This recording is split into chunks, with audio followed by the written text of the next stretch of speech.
Assalamualaikum warahmatullahi wabarakatuh. Waalaikumsalam warahmatullahi wabarakatuh. Alhamdulillah wassalatu wassalamu ala sayyidina Rasulillah sayyidina wa maulana Muhammad ibn Abdullah wa ala alihi wa sahbihi wa mawala. La haula wa la quwwata illa billah, amma ba'du. Bapak-bapak, ibu-ibu, saudara-saudara kaum muslimin rahimakumullah. Rangka memperingati Maulid Nabi besar Muhammad sallallahu alaihi wasallam. Yang penting dari peringatan Maulid ialah membicarakan bagaimana sebenarnya identitas umat Rasulullah sallallahu alaihi wasallam. Sebab apa? Adalah suatu hal yang wajar bahwa seorang pengikut menyesuaikan tingkah laku, gaya hidup dengan orang yang diikutinya. Jangankan di dunia ini, di akhirat nanti identitas ini akan dimintakan pertanggungjan jawab dan akan ditanyakan kepada kita. Sekurang-kurangnya menjadi pengikut rombongan orang besar merupakan suatu nikmat. Paling tidak kita bisa numpang mujur. Kalau saya berangkat ke Bali ikut rombongan Pak Menteri misalnya, saya bisa bebas timbangan, tas saya tidak usah diperiksa-periksa barangkali. Kenapa? Ini rombongannya Pak Menteri, numpang mujur. Itu sekurang-kurangnya. Tetapi tentu untuk menjadi anggota rombongan Pak Menteri ini kan harus ada tanda, ciri-ciri atau yang disebut identitas. Kalau kita mengaku dan memproklamirkan diri sebagai umat Nabi Muhammad, sebagai pengikut beliau, apa sih identitasnya, ciri-cirinya? Inilah yang akan kita bicarakan pada kesempatan ini, bersumber dari surah Al-Fatah ayat 29. Allah Subhanahu wa ta'ala menjelaskan Muhammadur Rasulullah, bahwa Nabi Muhammad itu adalah utusan Allah, pesuruh Allah. Walladzina ma'ahu, dan orang-orang yang bersamanya, orang yang mengikuti ajarannya, para sahabatnya, kita ini para pengikutnya, mempunyai ciri atau identitas. Dalam ayat ini ada 5 ciri yang dijelaskan. Pertama, asyidda'u 'alal kuffar. Pengikut Nabi Muhammad bersikap tegas kepada orang-orang kafir. Apa artinya tegas di sini?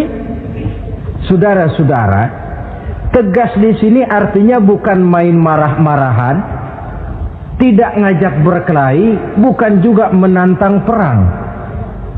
Tegas di sini artinya mempunyai prinsip, mempunyai garis yang nyata di dalam keyakinan beragama. Garisnya apa? Tidak lain, lakum dinukum waliyadin. Bagi Tuhan agama Tuhan, bagi kami agama kami. Silahkan Tuhan melaksanakan agama Tuhan, kami akan melaksanakan agama kami. Kami menghormati Tuhan, Tuhan pun menghormati kami. Tetapi soal agama tidak usah dicampur adukkan. Identitas semacam ini perlu kita tegakkan kembali. Sebab apa? Sebab di zaman sekarang orang mulai mengaburkan nilai-nilai kebenaran dari agama, yang pada akhirnya menanamkan sikap ngambang terhadap agama. Misalnya kita ini dibuai dengan kalimat yang kelihatannya bagus tapi sebenarnya mengandung racun.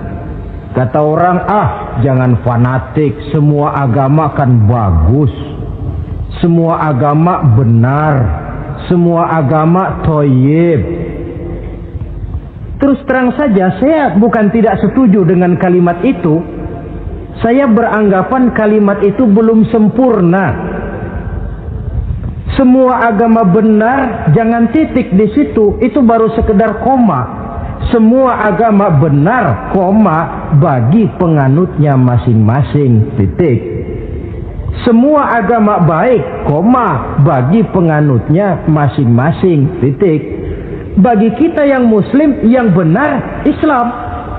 Dan seorang muslim yang berani membenarkan semua agama, seorang muslim yang berani berkata semua agama benar, sekurang-kurangnya munafik kalau tidak menjadi murtad. Wah Pak, itu namanya fanatik dong. Betul. Yang tidak boleh kan fanatik kepada suku, yang tidak boleh kan fanatik kepada guru, tapi fanatik kepada agama dalam arti berpegang teguh kepada agama merupakan bagian daripada kehidupan beragama. Hanyalah kalau umat Islam ini fanatik dengan agamanya, dia akan konsekuen, baik melaksanakan, mengamalkan maupun mengembangkan agamanya. Saya cinta kepada suku saya, tapi tidak lalu fanatik. Cinta suku boleh, fanatik kepada suku salah. Cinta kepada guru bagus, fanatik kepada guru jelek. Cinta kepada agama bagus, fanatik kepada agama wajib. Hanya dengan fanatik kepada agama orang konsekuen. Yang jelek itu kan kalau sudah fanatisme kesukuan. Contoh, misalnya mentang-mentang orang Sunda, lalu ngomong saya ogah dengerin ceramah. Kenapa? Ustaznya bukan orang Sunda sih. Ini nggak bener, emangnya Nabi Muhammad kelahiran Ciamis? Kan tidak.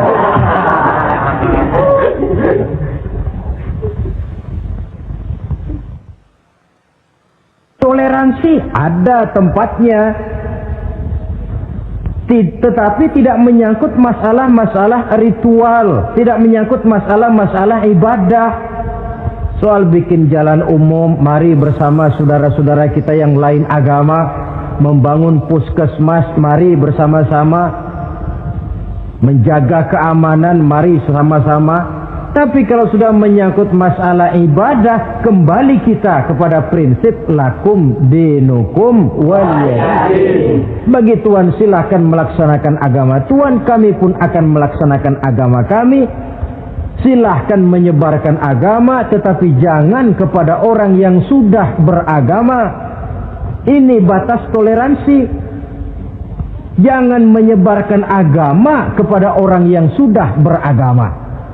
Maka dalam sejarah sudah dibuktikan, alhamdulillah, kalau kita mau objektif menilai sejarah, ketoleransian umat Islam itu sudah dibuktikan oleh fakta sejarah. Tetapi tanpa harus mengorbankan nilai-nilai akidah, keyakinan-keyakinan yang harus kita jaga dan kita pertahankan. Taruhlah kita sekarang masih disanggup berkata dan berpendirian semacam itu.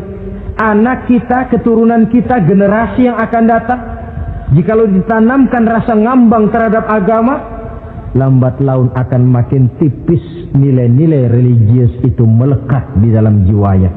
Dan akibatnya akan rawan kemajuan macam apapun, modernisasi macam apapun, kalau sudah terlepas dari kaitan kehidupan beragama, tidak akan banyak menolong untuk mensejahterakan umat manusia. Asyidda'u 'alal kuffar, bersikap tegas kepada orang-orang kafir. Ini sikap yang pertama, identitas yang pertama. Yang kedua, ruhama'u bainahum, kasih sayang kepada sesama mereka. Kalau kepada orang kafir tegasnya bukan main, tapi kembali ke dalam, kembali kepada sesama muslim, kasih sayang setengah mati. Saling asah, saling asih, saling asuh, saling mengalah buat kepentingan yang lain. Ini sudah dicontohkan dalam sejarah ketika Rasulullah dan para sahabat hijrah ke Madinah. Orang Madinah yang menyambut kedatangan orang Mekah itu kan disebut Ansor. Betul apa betul? Lah orang Makkah ini yang hijrah ke Madinah disebut kaum muhajirin. Apa orang Madinah menyambut kedatangan orang Makkah itu mentang-mentang orang asli Madinah lalu tolak pinggang? Kamu kemari pendatang ya, awas jangan bertingkah. Tidak. Masing-masing malah mencari saudara. Karena apa? Persaudaraan dalam Islam diikat dengan akidah. Artinya ini dari manapun orang datang, apapun warna kulitnya, bahasa apapun yang dia pakai, jikalau akidahnya sama, dia saudara kita. Hadirin, terus terang saja ya. Banyak orang-orang yang tidak senang kalau melihat umat Islam sampai bersatu. Maka segala macam cara mereka lakukan agar kita jangan bersatu. Terang-terangan menghantam Islam, tidak mungkin orang berani. Kenapa? Saya pikir sebodoh-bodohnya umat Islam, dia masih fanatik sama agamanya. Dia masih sanggup bilang, mas gue emang gak sembayang, tapi agama gue lu hina, gue bacok lu. Itu kan positif, fanatisme agama namanya. Maka orang menghantam Islam itu lalu nggak berani terang-terangan. Caranya belajar dari Van der Plas, belajar dari Snokor-Gronya. Mau menghantam Islam, masuk ke tengah-tengah umat Islam. Pakai peci, kalau perlu pakai sorban, pakai sorban. Nggak bisa assalamualaikum latihan, assalamualaikum, hantam Islam dari dalam. Caranya, kalau perlu dibuatkan merek-merek Islam, yang mereknya Islam tapi tujuannya bikin kacau dalam Islam. Muncullah yang namanya Islam ingkar sunnah, muncul yang namanya Islam sejati, Islam, mereknya Islam, tujuannya bikin kacau dalam Islam. Kalau dia sudah mengkafirkan orang lain yang tidak sepaham dengan dia, tidak mau bermakmum kepada orang yang sepaham dengan dia. Kalau cara ini tidak kena, mereka putar lagu lama. Apa lagu lama itu? Lagu khilafiyah. Lagu lama itu supaya kita sengketa sesama kita, mempersoalkan hal-hal kecil, waktu terbuang, energi habis untuk mempermasalahkan hal yang tak pernah kunjung selesai. Sering kejadian toh di kampung-kampung, yang satu pakai usolli, yang satu tidak, lalu pisah RT. Yang satu azan sekali Jumatan, yang satu 2 kali, lalu bangun masjid lagi. Yang satu kunut, yang satu tidak, asaholo.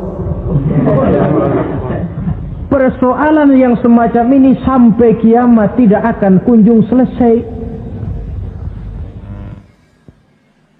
Oleh karena itu potensi yang besar ini tidak tersalurkan dengan wajar karena kita centang perenang di dalam, tidak pandai menjaga kesatuan dan persatuan sebagai modal dasar untuk berbuat yang lebih baik.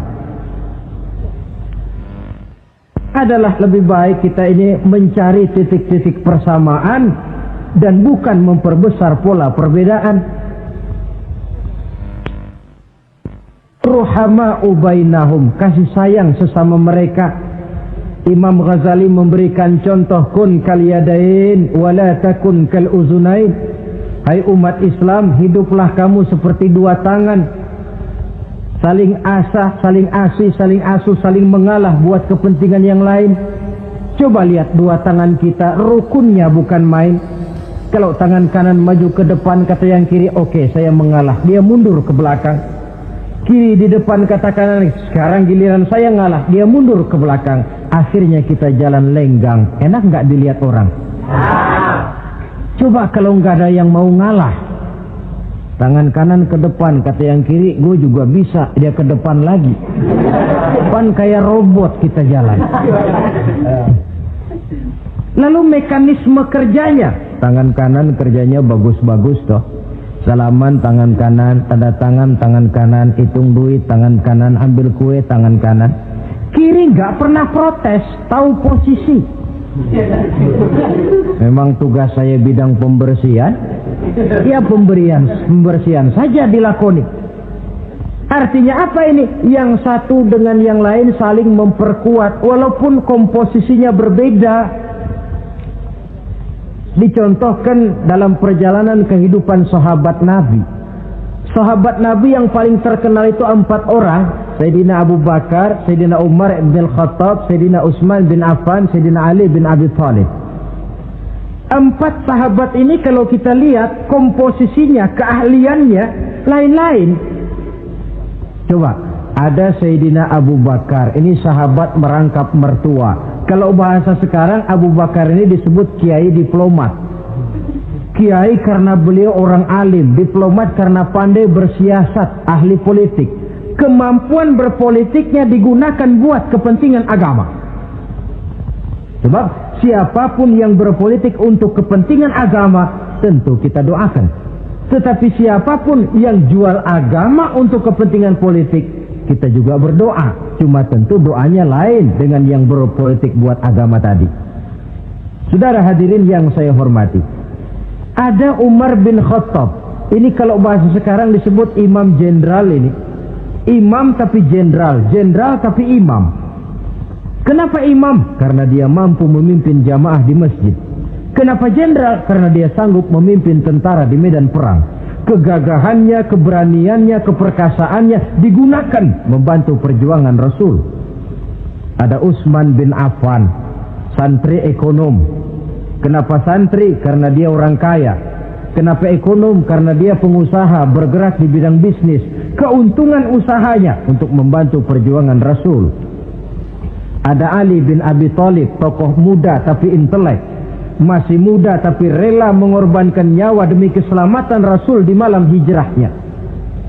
Alangkah nikmatnya umat Islam ini kalau punya kiai diplomat, imam jenderal, santri ekonom, pemuda intelek yang masing-masing bekerja sama menunjang untuk kepentingan agama. Ruhama ubainahum, kasih sayang di antara sesama mereka. Mobil, kenal mobil nggak? Ya. Mobil itu baru bisa jalan dengan baik kalau seluruh onderdilnya kompak. Kalau yang satu sudah merasa dirinya lebih penting dari yang lain, alamat mobil udah dekat mogok. Misalnya yang jadi bensin nyombong, kalau nggak lantaran saya nggak bakalan jalan nih mobil. Bannya denger, sombong. Kata ban, sombong kamu bensin. Apa kamu kira kamu saja yang penting? Saya tersinggung, kata ban, lalu kempes. Kira-kira kalau ban kempes jalan nggak mobil? Begitulah umat ini. Kayak satu bangunan, ada yang jadi jendela, pintu, tiang, genteng dan sebagainya. Tetapi satu sama lain hendaknya saling memperkuat. Kalau tidak, kita ini pernah diramalkan oleh Nabi, yushiku an tada'a alaikumul umam kama tada'al akalatu ala qas'atiha. Satu saat akan datang di tengah-tengah kamu di mana keadaanmu waktu itu seperti makanan di meja makan. Coba bayangkan, menurut Rasul satu saat kondisi umat Islam akan seperti makanan di atas meja. Yang barat mau makan, yang timur mau santap, yang selatan mau ganyang, yang utara mau injak-injak. Satu saat kondisi umat Islam akan seperti itu. Heran sahabat, ya Rasulullah, kok kita bisa dikepung begitu rupa? Iya. Apa pada waktu itu jumlah kami sedikit ya Rasulullah? Tidak, kata Rasul. Bal antum yawma idzin katsir. Jumlahmu pada waktu itu banyak, besar, kamu mayoritas. Cuma sayang, kata Nabi, walakinnakum ghusaa'un ka ghusaa'is sail. Tetapi keadaanmu waktu itu seperti busa di lautan. Banyak tapi centang perenang. Banyak tapi tidak punya daya dan kekuatan. Dipermainkan gelombang lautan, dihempaskan ke tepian pantai tanpa punya makna dan arti. Mayoritas tapi nasibnya ironi. Lantaran apa ini? Kita tidak pandai menjaga kesatuan dan persatuan. Prinsip ruhama ubainahum, kasih sayang di antara sesama mereka, belum bisa kita wujudkan. Oleh karena itu, hadirin yang saya hormati, identitas yang kedua ini mari kita tegakkan, menggalang kesatuan dan persatuan untuk kejayaan agama yang kita cintai. Soal posisi silahkan berbeda, soal profesi silahkan berbeda, tetapi hendaknya perbedaan ini tidak menyebabkan persimpangan tujuan. Satu sama lain saling memperkuat. Identitas yang kedua, bahwa kita sudah diikat dengan akidah, tidak oleh ras, warna kulit, suku, bahasa, oleh akidah. Satu kali orang sudah syahadat, dia adalah saudara kita. Sudah lewat masanya di mana kita umat Islam ini dikotak-kotakan, dan sudah datang waktunya di mana kita bersatu, saling menunjang, saling membantu, sehingga dengan demikian terwujudlah satu masyarakat yang diikat dengan nilai-nilai akidah. Ini yang kedua, kasih sayang kepada sesama muslim. Satu badan itu kalau yang satu sakit, yang lain kan akan ikut merasa sakit. Saudara jalan tengah malam, ibu jari tersandung batu, beletak. Begitu ibu jari tersandung batu, kontan, darah keluar, mulut bilang aduh, kepala ikut pusing, gak pakai diundang. Solidaritas sosial yang terjadi secara reflektif. Tidak ada ibu jari tersandung mulutnya malah ngomel, rasain lo. Masa nyumpain badan sendiri, kan tidak mungkin. Tapi ini yang terjadi, kita lihat. Akibat apa? Tidak terwujudnya solidaritas sosial yang bersifat refleksif tadi. Nah, inilah saudara-saudara identitas yang kedua.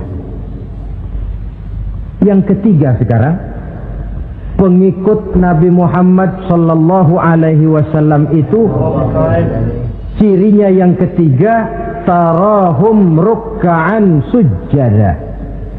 Engkau lihat mereka ruku dan sujud, mendirikan solat. Ini identitas, ciri. Di akhirat nanti akan diperiksa dengan seadil-adilnya. Siapa? Saya, Pak. Saya siapa? Pengikut Nabi Muhammad. Betul? Betul. Baik. Pengikut Nabi Muhammad itu tandanya ruka'an sujada, ruku dan sujud. Sampean ngaku umat Nabi Muhammad, sujud, pernah sembahyang? Sembahyang juga, Pak. Berapa kali? Gak banyak-banyak, Pak, setahun 2 kali. Kapan itu? Idul Fitri sama Idul Adha. Kata petugas, syarat kurang, minggir. Sebab sering dikatakan sholat itu kan ada yang harian, ada yang mingguan, ada yang tahunan. Ada yang sholatnya harian. Yang harian ini juga 2 macam, ada yang belang-belang, ada yang mulus. Kalau yang belang-belang itu kalau zuhur sholat, asar out. Asar kepegang, maghribnya melayang. Maghrib ketangkep, isaknya terbang. Itu lumayan ketimbang yang seminggu sekali cuma Jumat saja.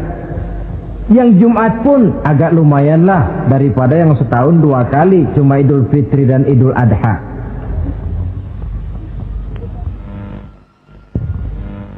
Tetapi bagaimanapun juga sholat ini memang merupakan keperluan dalam kehidupan kita. Ciri identitas yang memperkaya kepribadian. Pengikut Nabi orangnya ruku dan sujud. Sehingga di zaman sahabat tadi kondisi mereka digambarkan kalau siang seperti kuda perang, tetapi kalau malam seperti pendeta.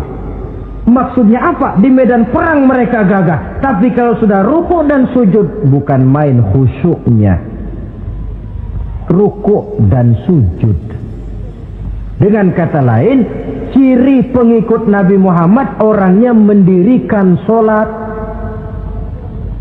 Nah, masalahnya sekarang apa perlunya sholat dalam kehidupan kita? Yang jelas dia untuk menggembirakan Allah kok. Se-ASEAN orang tidak ada yang sholat, Allah tidak akan berhenti jadi Tuhan. Manfaatnya akan kembali kepada kehidupan. Nah, apa perlunya sholat dalam kehidupan kita?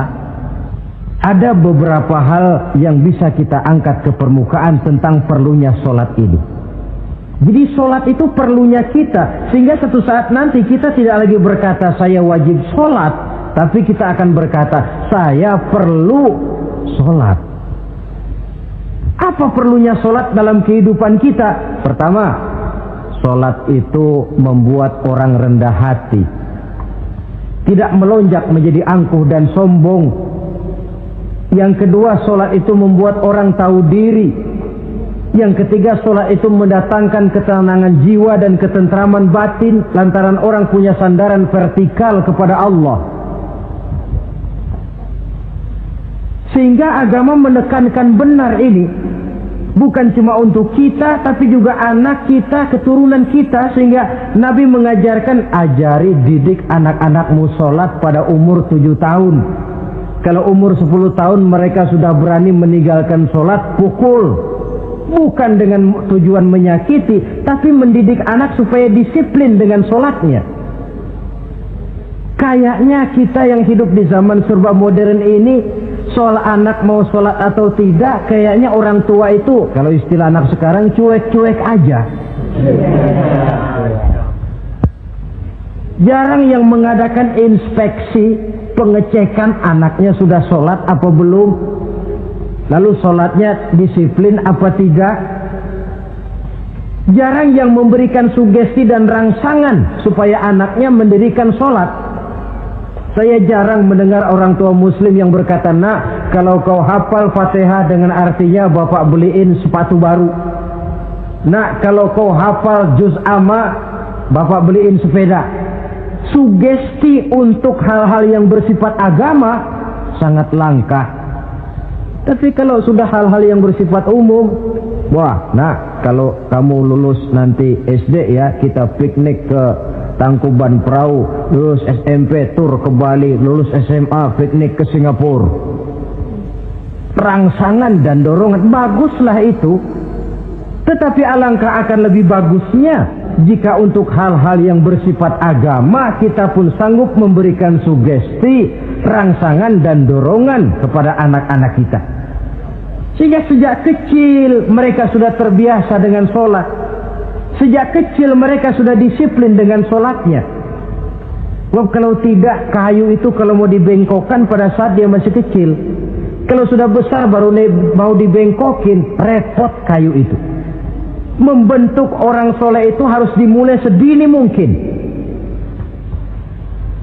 Karena itu salah satu fungsi solat Allah jelaskan, inna sholata tanha 'anil fahsya wal munkar. Bahwa solat yang dikerjakan dengan betul mampu mencegah manusia dari perbuatan yang keji dan munkar. Jadi dengan kata lain orang yang disiplin dengan solat terpeliharalah dirinya dari perbuatan yang keji dan munkar.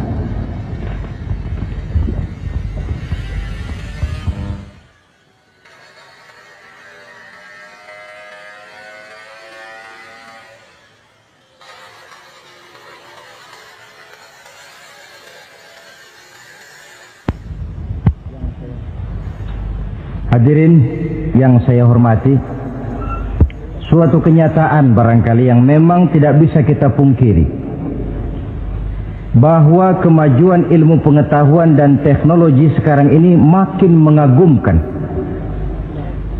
Dunia seolah-olah telah dirombak oleh manusia dari sebuah daerah kosong menjadi gedung-gedung pencakar langit yang tinggi. Orang sudah bertandang ke bulan, dan dalam beberapa tahun mendatang boleh jadi akan bertandang pula ke planet-planet lainnya. Kekurangan air minum bisa diatasi dengan penyulingan air laut. Kekurangan areal pertanian bisa diatasi dengan merombak gurun pasir yang gersang dan tandus menjadi sawah ladang yang menghasilkan kebutuhan hidup manusia. Tapi seiring dengan itu menjadi pertanyaan, makin sejahterakah umat manusia? Tercapaikah kebahagiaan? Pada sisi lain kita melihat kemajuan itu melahirkan hal-hal yang tidak kita harapkan. Apa yang kita sebut dengan penyakit dunia modern, yang rupanya makin banyak dokter, makin banyak juga penyakit, makin banyak rumah sakit, makin aneh nama penyakit. Pola yang paling berbahaya ialah jikalau kemajuan itu menyebabkan manusia sampai mendewa-dewakan ilmu dan teknologi. Dan ini yang sering saya istilahkan dengan berhala abad 20. Kalau dulu orang menyembah berhala yang namanya Latta, Uzza, Manat, Hubal, orang zaman sekarang secara tidak langsung banyak yang menjadi penyembah komputer, penyembah sains dan teknologi, mendewa-dewakan otak, lalu lupa bahwa sepanjang yang bisa dilakukan oleh manusia adalah berusaha dan berusaha, sementara ketentuan mutlak datang dari Allah Subhanahu wa ta'ala. Disinilah perlunya ruku dan sujud, agar manusia tahu benar hakikat dari mana dia datang, di mana dia sekarang, mau apa dia di sini, dan kemana dia akan pulang. Oleh karena itu, pada kesempatan ini saya mengajak, marilah identitas ini kita tegakkan dalam diri kita, menjadi pengikut yang ruku dan sujud di hadapan Allah. Sebab di sana terdapat sumber kekuatan, baik dia kekuatan batin, kekuatan jiwa, kekuatan dalam semangat perjuangan, kekuatan dalam menegakkan yang ma'ruf dan menghancurkan yang munkar. Sandaran kita kepada Allah. Saudara mungkin masih ingat ketika Rasulullah dan Abu Bakar hijrah, mereka berdua tidak langsung ke Madinah tapi berada di Gua Sur 3 malam 2 hari lamanya. Orang kafir Quraisy yang mengejar sampai juga di mulut gua itu. Andai kata mereka menengok saja ke bawah, sudah kelihatan Nabi dan Abu Bakar, tapi mereka tidak menoleh. Nabi dengan mantap berkata kepada Abu Bakar, la takhaf wa la tahzan ya Abu Bakar, innallaha ma'ana. Abu Bakar, kau tidak usah takut, tidak usah sedih, Allah bersama kita.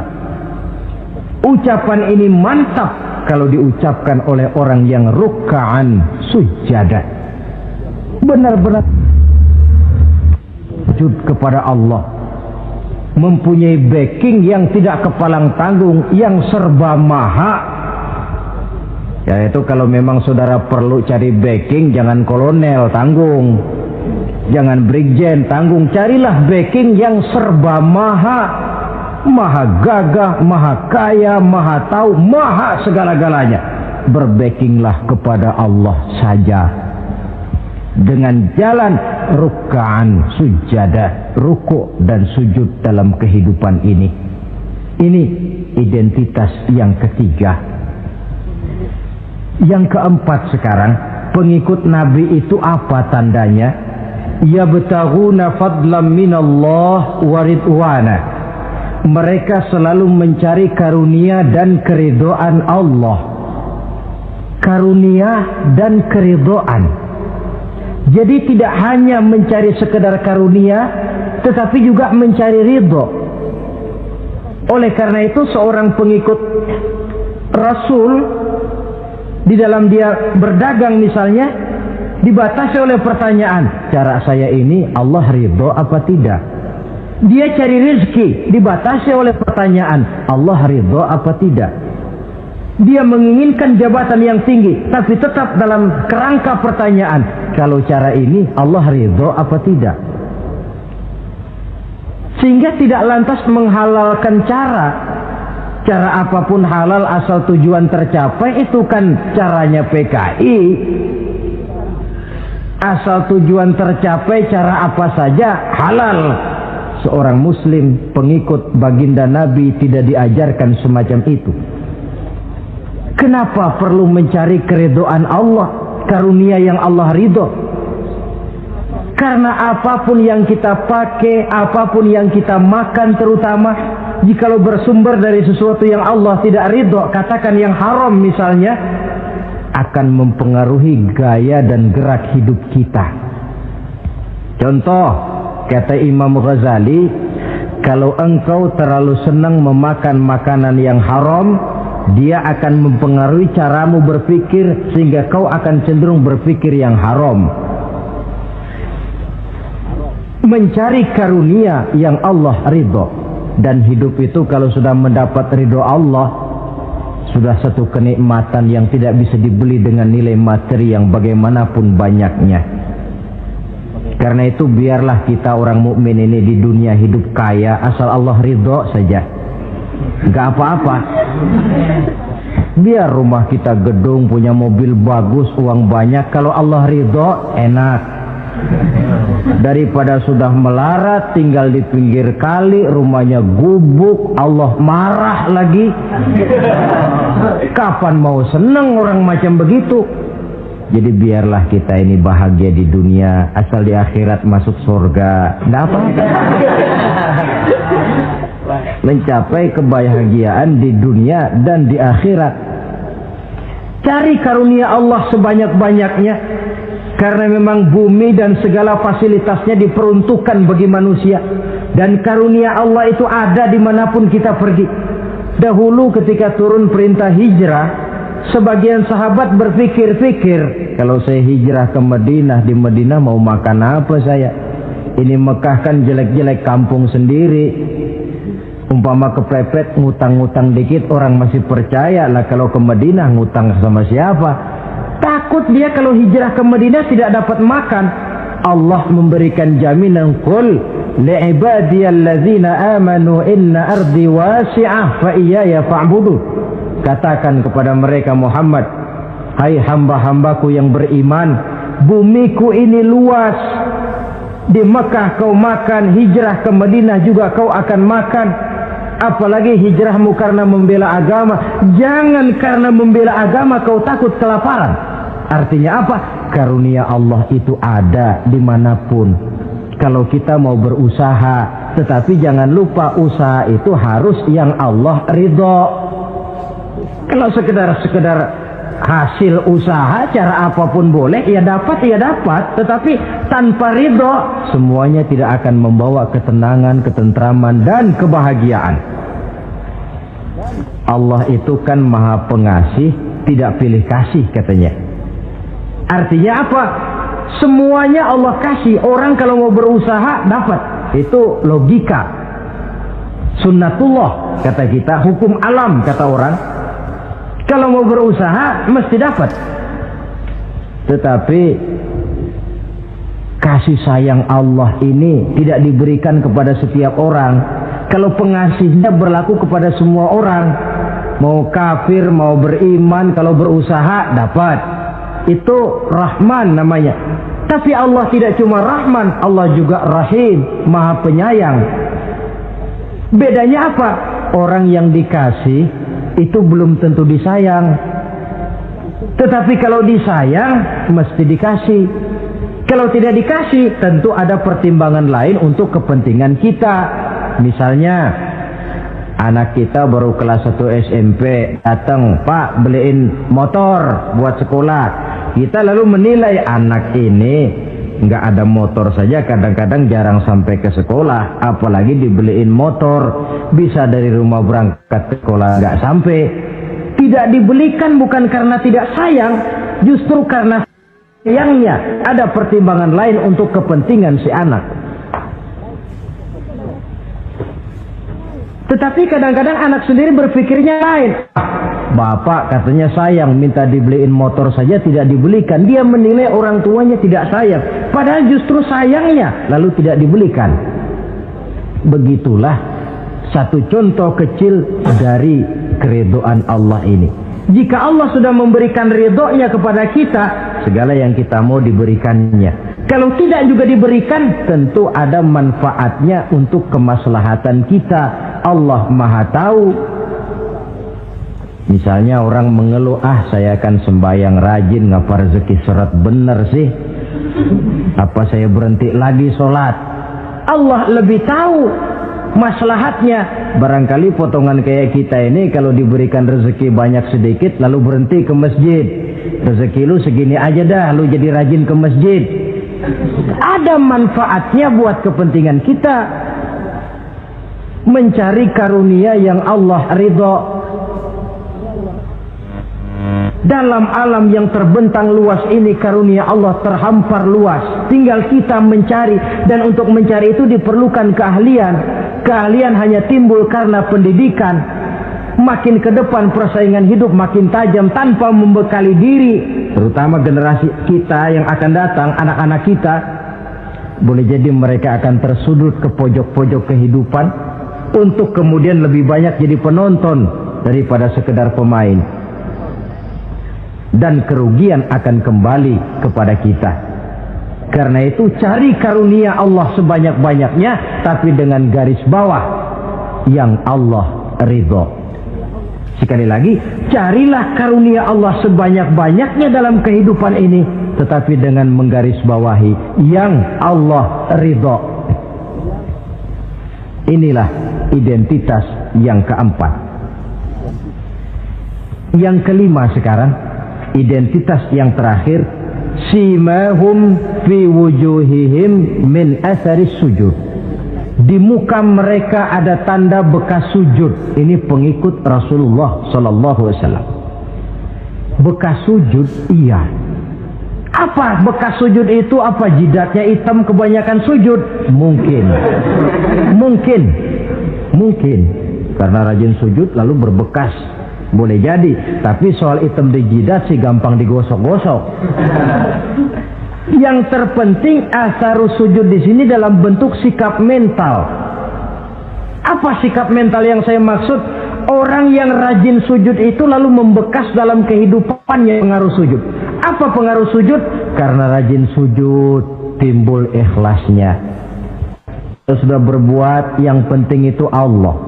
Orang lain mau tahu atau tidak, orang lain mau puji atau tidak, yang penting Allah. Sebab kalau sudah dia usolli fardal maghribi Allahu Akbar, dia tinggalkan dunia dan seluruh isinya. Naik dia menghadap Allah. Selamat tinggal sebentar dunia, nanti saya balik lagi. Yang ada cuma dia dan Allah dalam dialog langsung. Timbul keikhlasan, terjemahannya dalam kehidupan. Berbuat tanpa pamrih, tidak suka menepuk jasa dan menghitung jasa. Sebab biasa orang itu kalau sedang perang tidak sempat ngaku jadi pahlawan, tapi kalau perang sudah selesai nggak kenal bedil ngaku pahlawan. Kalau perang sedang berkecamuk, jarang yang mengaku pahlawan. Kalau sudah perang selesai, masing-masing nepuk dada. Seorang yang ikhlas, seorang yang berbuat tanpa pamrih, dan ini pengaruh sujud dalam kehidupan. Lalu apalagi timbul jujurnya. Kenapa? Kalau dia sholat zuhur 4 rakaat, lalu umpama selesai 3 rakaat dia salam, orang lain tentu tidak tahu dia korupsi 1 rakaat. Tapi kenapa tidak dia lakukan? Ada Allah sih yang tahu. Timbul kejujuran, disiplin murni yang berakar dari hatinya sendiri. Lalu apa lagi? Kesabaran. Dilatih lewat sholat. Kalau belum selesai 4 rakaat, jangan berhenti sholat isya umpamanya. Dan banyak lagi pengaruh-pengaruh asarus sujud. Ini di dunia. Di akhirat nanti kata Nabi, inna ummati ya'tuna yaumal qiyamah ghurran muhajjalin min asaril wudu. Umatku di hari kiamat nanti akan datang menghadap Allah dengan muka berseri-seri dari sebab air wudu. Mukanya bersinar-sinar karena di dunia rajin wudu. Sehingga barangkali di akhirat nggak perlu ngaku-ngaku kita. Ya Rasulullah, saya umatmu, tidak perlu. Rasulullah lihat sendiri, wah ini mukanya bersinar-sinar. Ta'ali ummati, umatku sini, umatku sini. Kalau di dunia rajin kena air wudu. Ya rajin wudu artinya kan rajin sholat. Masa ada orang wudu aja nggak sholat, kan model. Kalau muka tidak pernah tersentuh wudu, kalau muka tidak pernah sujud, teriak-teriak kita mengaku, ya Rasulullah saya umatmu ya Rasulullah. Kata Rasulullah, nggak ada umat saya yang dekil kayak sampean.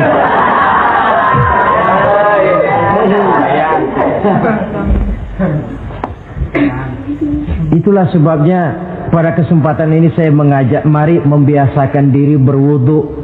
Tidak cuma untuk sholat. Saudara mau berangkat ke kantor, wudu dulu, bagus. Saudara mau pergi berdagang, wudu dulu, cakep. Saudara mau pergi kuliah, mau pergi sekolah, wudu dulu, bagus. Di samping kebersihan jasmani, juga kebersihan rohani. Tengok saja. Kalau kita membasuh tangan pada saat wudu, mulai Allahumma inni as'aluka yumna wal barakah wa a'udzubika minasyu'mi wal halakah. Itu kan yang kita baca. Ya Allah, saya mohon keberkahan di dua tangan ini, supaya tangan ini kalau dibawa dagang untung, dibawa menanam lalu panen, dibawa berusaha menghasilkan rezeki. Dan saya berlindung kepadamu ya Allah, jangan sampai tangan ini membawa kesialan dan kecelakaan. Berlindung kepada Allah jangan sampai jadi punya tangan sial. Dipakai dagang rugi, dipakai nanam pohonan mati, dipakai mukul orang mati. Tangan sial. Dari itu saja sudah memberikan sugesti untuk rohani kita. Kebersihan jasmani, kebersihan rohani terpelihara karena wudu. Jadi asarus sujud, pengaruh sujud membekas di dalam kehidupan. Sehingga oleh Syekh Muhammad Abduh dijelaskan, walikulli ibadatin minal ibadati sahihah asarun fi taqwimi akhlaqil qaimi biha wa tahzibi nafsihi. Setiap ibadah yang dikerjakan dengan betul pasti mempunyai pengaruh yang nyata dalam meluruskan moral akhlak orang yang melaksanakan ibadah itu sendiri.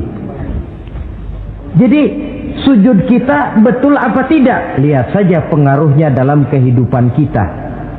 Sholat kita sudah betul apa tidak? Lihat saja pengaruhnya dalam kehidupan kita. Kalau sujud ya sujud, tapi judi jalan juga, nah, sujudnya belum betul.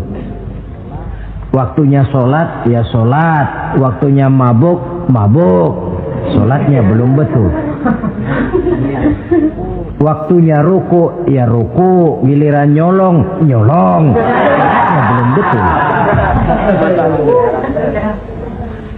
Sebab sholat yang dikerjakan dengan betul, sujud yang dikerjakan yang punya pengaruh nyata dalam kehidupan, kelihatan bekasnya dari tingkah laku dan gerak kita di dalam menelusuri kegiatan hidup ini. Maaf, dengan sedikit pahit barangkali kita memang harus berkata, masih banyak di antara kita umat Islam ini yang melaksanakan ibadah hanya dengan prinsip asal sekedar gugur kewajiban. Perkara ada pengaruhnya atau tidak dalam diri kita, kita malas untuk mengadakan evaluasi. Akibatnya ibadah yang kita kerjakan tidak mempunyai pengaruh dalam membentuk kepribadian kita. Orang yang mengucapkan syahadat ada pengaruh dalam jiwanya. Orang yang mendirikan sholat ada pengaruh dalam membentuk kepribadiannya. Orang yang melaksanakan puasa ada pengaruh dalam perkembangan jiwanya. Orang yang mengeluarkan zakat ada pengaruhnya dalam mengelola hartanya. Orang yang melaksanakan ibadah haji ada perubahan dalam kegiatan hidupnya. Dari yang negatif kepada yang positif tentunya. Simahum fi wujuhihim min athari sujud. Di muka mereka, di muka pengikut Rasulullah ini ada tanda pengaruh bekas sujud. Karena rajinnya dia melaksanakan sujud di dalam kehidupan ini. Nampak pengaruh yang nyata di dalam kehidupannya, dalam gerak dan tingkah lakunya. Saudara hadirin, ma'asyiral muslimin rahimakumullah. Inilah 5 identitas yang harus kita tegakkan jikalau kita mau jadi umat yang konsekuen. Tidak sekedar bangga-banggaan menyandang titel umat Nabi, apalagi konon mengharapkan syafaatnya di akhirat nanti, padahal sebagai pengikut kita tidak menyesuaikan diri dengan yang kita ikuti. bagaimana mau mengharapkan fasilitas yang namanya syafaat? Bahwa syafaat pertolongan Rasul itu ada, tetapi fungsinya kan ibarat orang punya kain, syafaat itu nambel. Saudara punya kain, sobek-sobek sedikit, ditambel oleh yang namanya syafaat. Sholat kurang sedikit, ditambel oleh syafaat. Sodakoh ada campur riak sedikit, tidak karena Allah sedikit, syafaat. Jadi kalau punya kain sobek ada syafaat. Nah kalau kainnya tidak punya, yang mau ditambel apanya? Sholat tidak, puasa tidak, di akhirat aman dah dapat syafaat. Tentu terlalu berlebihan, terlalu optimis mengharapkan sesuatu yang kita memang tidak punya modal dasar untuk memperolehnya. Baiklah ya, kesimpulan. Pertama, sebagai pengikut kita harus menyesuaikan diri dengan yang kita ikuti. Identitas. Suatu umat hanya akan berwibawa, hanya akan dihitung dan dipandang orang kalau dia tegak dengan identitasnya. Kalau macan sudah kehilangan sifat galaknya, orang tidak takut lagi kepada macan. Dan kalau kambing sudah kehilangan sifat jinaknya, banyak orang takut miara kambing. Kalau umat Islam sudah kehilangan identitasnya, dia akan menjadi umat yang kehilangan wibawa dan tidak pernah ditakuti oleh musuh-musuhnya. Seenaknya saja orang mengacak-acak kehidupan kita sebagai umat kalau tidak punya identitas. Yang kedua, kesimpulan yang kedua, identitas itu bisa kita ringkaskan. Pertama, tegak dengan keyakinan inna dina indallahil Islam. Menumbuhkan fanatisme agama dalam arti berpegang teguh kepada agama. Menempatkan toleransi pada tempatnya yang wajar. Tidak mencampur adukan semua agama. Tegas di dalam mempertahankan akidah. Kemudian yang ketiga, perlu menegakkan solidaritas sosial yang bersifat reflektif untuk menegakkan wibawa kita sebagai umat, supaya potensi dari umat yang mayoritas ini dimanfaatkan oleh umat itu sendiri. Kalau tidak, kita cuma akan menang jumlah saja, menang bilangan, kuantitas yang tanpa kualitas. Dan kalau ini yang terjadi, nasib kita akan seperti buih di lautan. Banyak, tapi kata orang kampung cuma menang geroyokan. Tidak punya daya dan kekuatan, dicampakkan orang ke kiri dan ke kanan, hanyut oleh arus. Bukan menciptakan arus, tapi malah hanyut oleh arus. Bukan menciptakan model, tapi malah mengikuti model. Bukan menciptakan irama tersendiri, malah diatur oleh irama orang lain. Ini yang menyebabkan ironi. Tegaklah dengan kesatuan dan persatuan, dengan lebih memperbanyak mencari titik-titik persamaan dan bukan memperbesar titik-titik perbedaan. Yang keempat, rukuk dan sujud sebagai sandaran vertikal kepada Allah. Selama kita umat ini masih rajin rukuk dan sujud, selama itu pula nilai optimisme masih ada dalam jiwa dan diri kita. Ya Allah, persilahkan orang memperlakukan kami sesuka hatinya, tapi kami yakin ya Allah, Engkau tidak akan mendiamkan. Satu saat pertolonganmu mesti datang. Itu akan mantap kita ucapkan kalau kita melaksanakan rukuk dan sujud. Tertimpa tangga, jatuhnya sakit, ketimpa tangga lagi, musibah yang beruntun. Rukuk dan sujud sebagai sandaran vertikal. Yang kelima, karunia Allah dan keredoan Allah jangan dipisah. Cari karunia sebanyak-banyaknya, tetapi dalam batas-batas yang diridhoi Allah.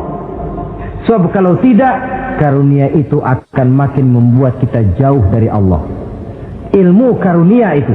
Tapi kalau tidak dari Allah, Nabi ingatkan, man izdada ilman wa lam yazdad huda lam yazdad minallahi illa bu'da.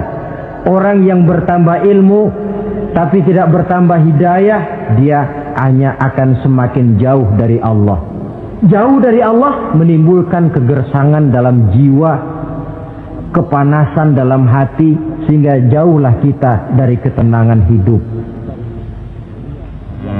Karunia yang Allah ridho, dan Islam melarang umatnya untuk berpangku tangan menunggu keajaiban dari langit. Berusaha, berikhtiar, berdoa, lalu bertawakal kepadanya. Yang terakhir, hendaknya ibadah yang kita kerjakan dievaluir, ditinjau kembali apa pengaruhnya dalam kehidupan kita. Sebab setelah selesai melaksanakan suatu ibadah, hendaknya nilai ajaran yang terkandung dalam ibadah itu bisa kita terjemahkan dalam kehidupan kita, sehingga gerak kita dalam sholat dengan tingkah laku kita di luar sholat ada kesinambungan. Gerak kita di dalam bulan Ramadan dengan tingkah laku kita di luar Ramadan ada kesinambungan. Namanya ibadah yang kita kerjakan ada pengaruhnya dalam memperbaiki kehidupan kita. Dengan satu prinsip, ibadah itu kita kerjakan adalah kemanfaatannya kembali kepada kehidupan kita. Saudara hadirin yang saya hormati, inilah pembicaraan kita pada pertemuan kita kali ini.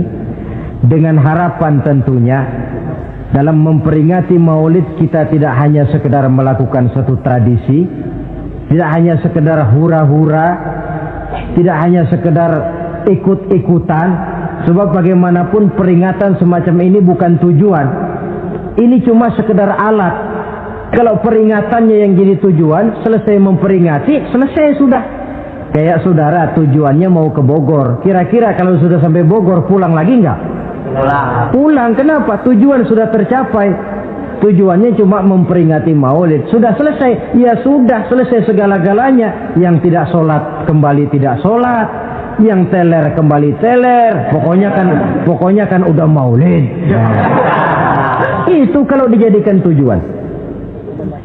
Maulid sekali lagi bukan tujuan, cuma sekedar alat. Tujuan kita diantaranya mencari identitas, menyesuaikan diri sebagai seorang pengikut dengan Rasulullah yang kita ikuti itu. Inilah pembicaraan kita kali ini.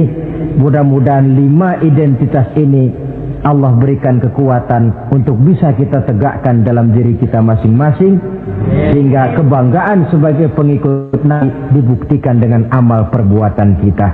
Terima kasih banyak atas segala perhatian. Mohon maaf atas segala kekurangan. Usikum wa iyaya bitaqwallah. Wassalamualaikum warahmatullahi wabarakatuh. Waalaikumsalam warahmatullahi wabarakatuh.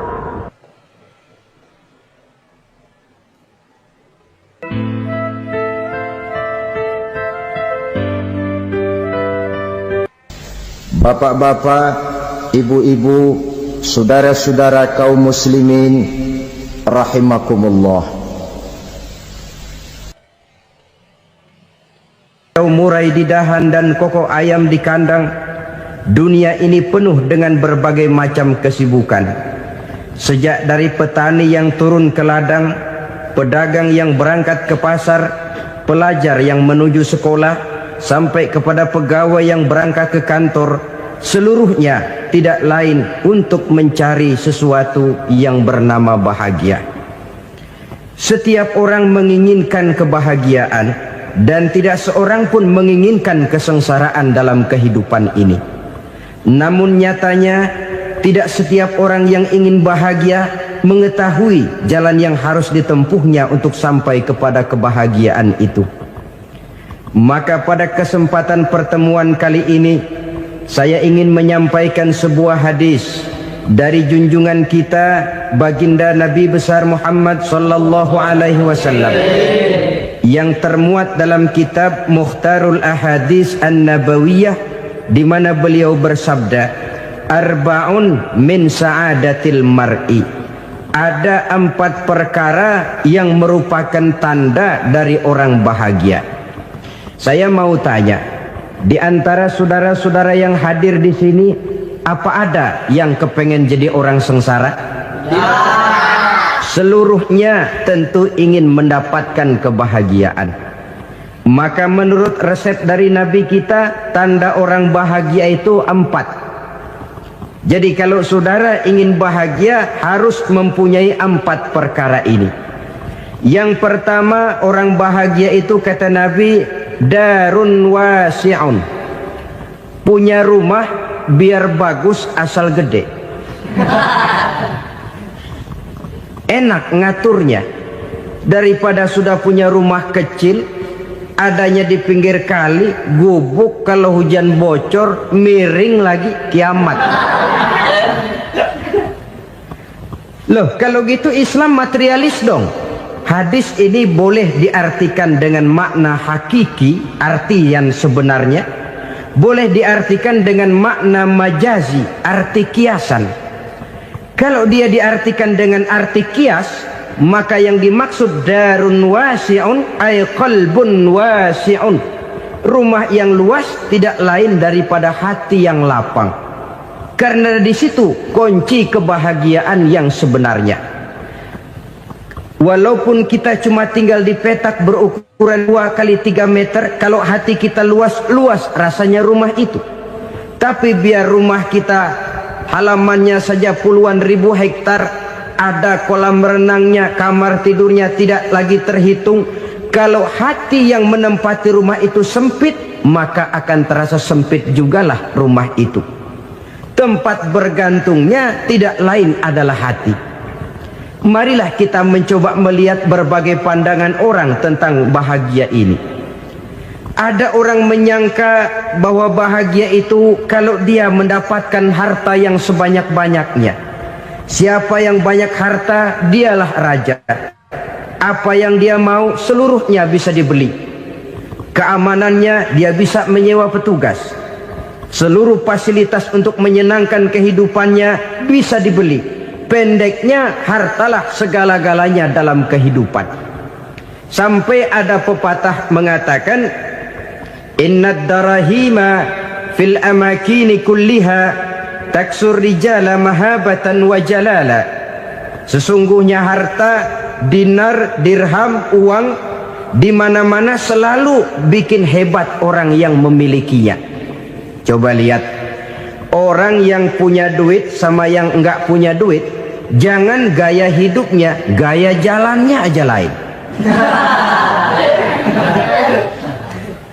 Wahia lisanun liman arada fasahatan, wahia silahun liman arada qitala.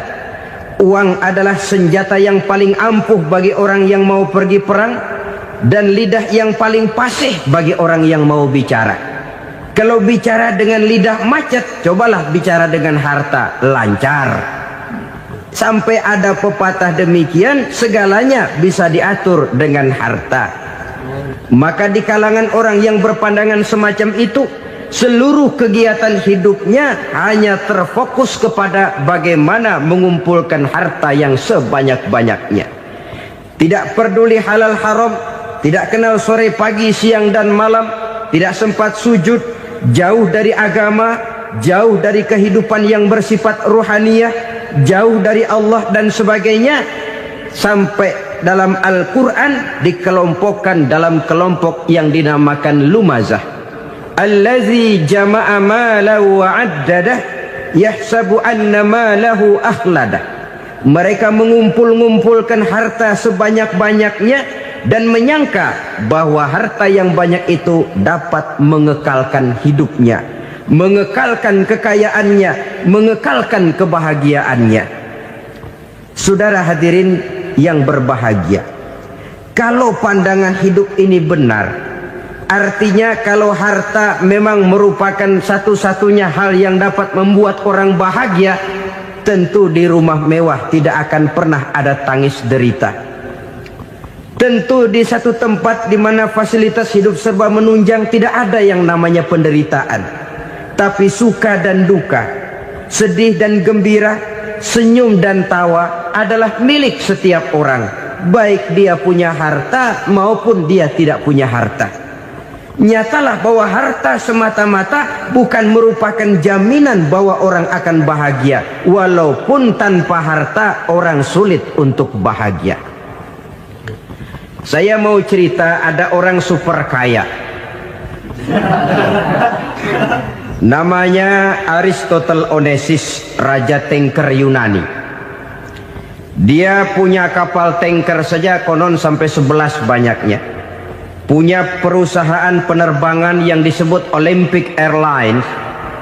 Punya hotel di berbagai kota besar di dunia ini, sejak dari New York, London, Paris, Rome dan sebagainya. Bahkan punya pulau yang dia namakan Pulau Scorpio. Ini kan namanya sudah kaya nggak tanggung-tanggung, punya pulau. Nah, dia punya 2 orang anak, yang satu laki-laki namanya Alexander, yang satu perempuan namanya Maria Onesius.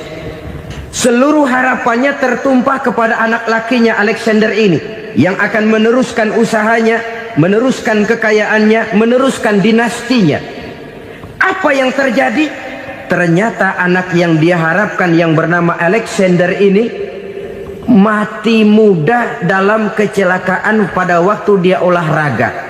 Apa olahraganya? Namanya olahraga anak orang kaya, golongan jet set. Olahraganya olahraga pesawat terbang. Jatuh, ya nggak kapungut, habis mati. Tinggal satu anak perempuannya, Maria Onesius.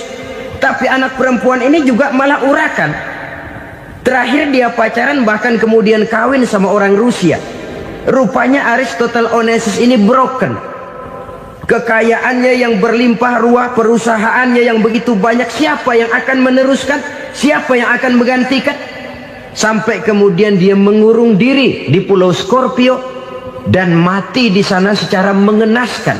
Seorang multi jutawan, seorang yang super kaya, mati menyendiri di pulau sepi. Ibarat kata pepatah, anak ayam mati di lumbung. Bukan kekurangan makanan, keurugan makanan. Begitu kehidupan Aristotle Onesius. Dan banyak orang-orang yang sudah demikian kaya sampai dibingungkan oleh kekayaannya sendiri. Telusurilah kehidupan David Rockefeller misalnya, Henry Ford misalnya, Adnan Khashoggi misalnya. Multi jutawan yang kadang-kadang dibuat keder oleh kekayaannya sendiri. Pantas ketika Imam Ali ditawarkan orang, "Ya Ali, kalau kepadamu disuruh pilih ilmu atau harta, kau pilih mana?" Ya jelas pilih ilmu dong. Kenapa? Pertama, ilmu kalau kita berikan kepada orang lain tambah. Tapi harta kalau kita berikan kepada orang lain kurang. Saudara punya uang 10.000, dibagi orang 5.000, jelas uang saudara berkurang. Tapi saudara punya ilmu, diberikan kepada orang lain bisa, saudara pun makin mantap. Tidak lantas jadi bodoh karena ngajarin orang. Saudara bisa Fatihah lalu mengajarkan orang Fatihah. Orang bisa, saudara pun makin hafal. Tidak lantas setelah diajarin orang ilmunya hilang. Begitu datang dia minta orang, "Tolong ajarin saya Fatihah." Udah habis, nggak ada.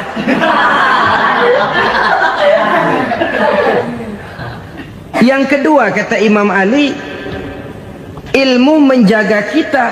Kalau harta, kita yang harus jaga. Makin banyak ilmu, makin terpelihara diri seharusnya. Tetapi makin banyak harta, makin bingung kita jaganya. Sampai kadang-kadang kalau perlu seluruh keliling rumah dipasangi alarm. Belum cukup disewakan anjing besar-besar, pasang di depan pintu, awas anjing galak. Masih belum cukup juga, cari centeng tukang-tukang kepruk jaga rumah. Masih terasa belum aman, padahal rumahnya dikelilingi tembok besar. Di balik tembok ada pintu-pintunya tebal. Di balik pintu itu terbuka masuk kamar, kamar pun ada pintunya, pintunya pun kuat. Masuk ke dalam kamar ada lemari, lemarinya pun pintunya kuat, dikunci, kuncinya pun kuat.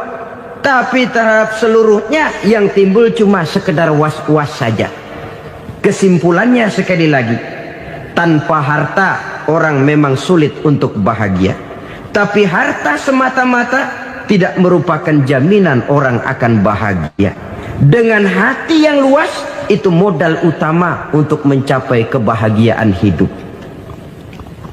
Orang yang hatinya luas, saudara-saudara, punya hati yang lapang, melihat kenyataan hidup ini, dia bersyukur senantiasa kepada Allah. Lantas tidak timbul hasud dan iri hatinya. Oleh karena itu, jiwanya selalu lapang. Kalau tidak, cupik hati namanya. Dangkal pandangan, tidak senang melihat orang lain dapat nikmat, dan itu sering dijadikan contoh. Kalau orang yang lapang dada, dia lihat tetangganya beli TV baru, dia berkata, alhamdulillah ya, tetangga kita beli TV, mudah-mudahan kita bisa ikut nonton. Lapang dadanya. Tapi orang yang sempit hati, lihat tetangga beli televisi, meriang. Enggak diapa-apain, meriang. Besoknya dengar tetangga beli motor, makin sakit, ke rumah sakit. Lalu di rumah sakit dengar tetangganya beli mobil, mati. Disiksa oleh perasaannya sendiri. Orang kalau hati sudah sempit dalam hidup, kemanapun dia pergi, sempit rasanya medan kehidupannya.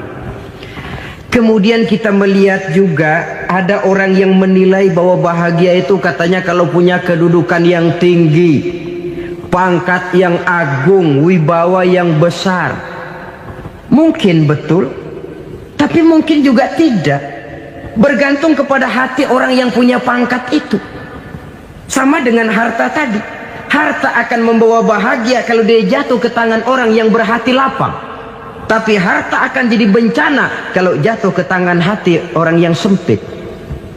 Pangkat akan membawa bahaya kalau jatuh di tangan hati orang yang sempit. Lebih dari itu, kenyataan mengajarkan kepada kita bahwa ternyata pangkat dan jabatan tidak selamanya memberikan kebahagiaan dalam kehidupan. Bahkan resikonya kelewat besar. Beberapa bukti kita bisa ambil dari para pemimpin dunia yang menjadi korban lantaran pangkat dan jabatan yang disandangnya. Saudara ingat Presiden Abraham Lincoln dan John Kennedy dari Amerika? Dibunuh orang. Park Chung-hee dari Korea Selatan, Ziaur Rahman dari Bangladesh, Anwar Sadat dari Mesir, terakhir Indira Gandhi dari India, menjadi korban dari pangkat dan jabatan yang disandangnya dari orang-orang yang tidak senang dia memegang jabatan itu. Dia akan mudah mengundang bencana. Sehingga pantas kalau seorang presiden terkemuka Amerika, Harry Truman namanya, dia mengatakan jabatan presiden itu, kata dia, seperti orang nunggang macan, naik macan. Harus kita taiki, kalau enggak dia bakal nerekam kita, ngeri katanya. Adapun orang yang hatinya lapang, kalau dia menerima pangkat dan jabatan, dianggapnya itu satu kesempatan untuk berbuat baik. Tapi orang yang berhati sempit, menerima pangkat dan jabatan, bukan kadang-kadang menerima, malah berusaha setengah mati mencapai dengan segala cara.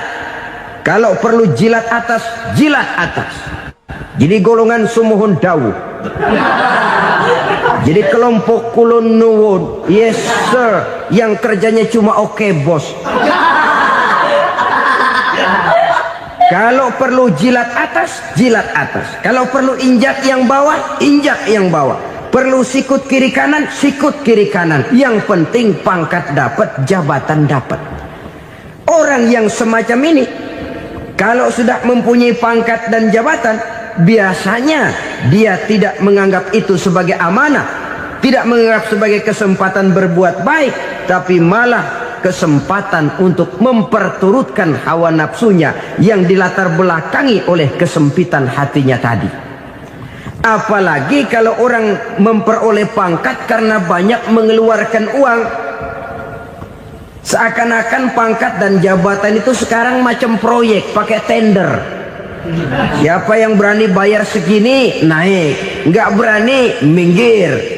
Padahal logikanya, kalau orang mencapai satu jabatan karena banyak mengeluarkan uang, hampir bisa dipastikan bahwa setelah jabatan itu dia pegang, langkah pertama yang akan dilakukannya ialah berusaha bagaimana uang yang dia keluarkan supaya kembali.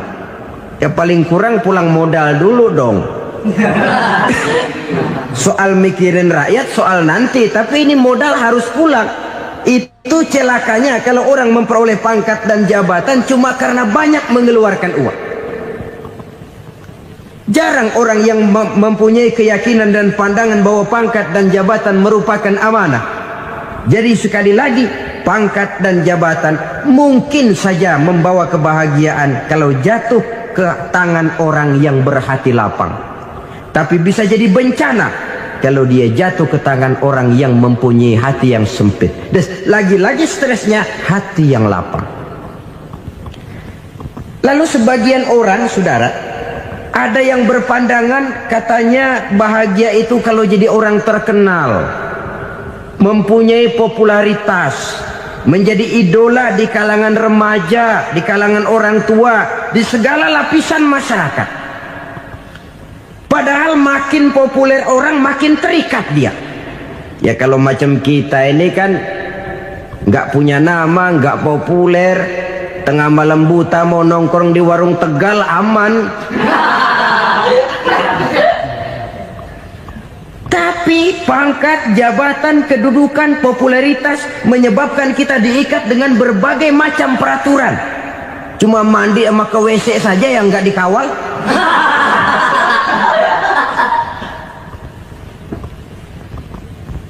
Benarkah popularitas, ketenaran membawa kebahagiaan?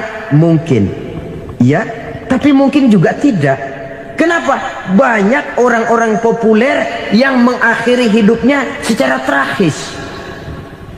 Kita ambil beberapa nama. Di Amerika tahun 60-an ada bintang seksi paling terkenal yang dijuluki seks bom. Bom seks. Sampai sekarang jadi legenda, namanya Marilyn Monroe. Singkatan dobelnya itu inisialnya MM, Marilyn Monroe. Terkenal, top, sampai dia mati tahun 62, namanya sekarang masih saja dibicarakan orang. Kenapa dia bunuh diri? Tidak punya hartakah dia? Banyak. Kurang populerkah dia? Seluruh dunia mengenalnya.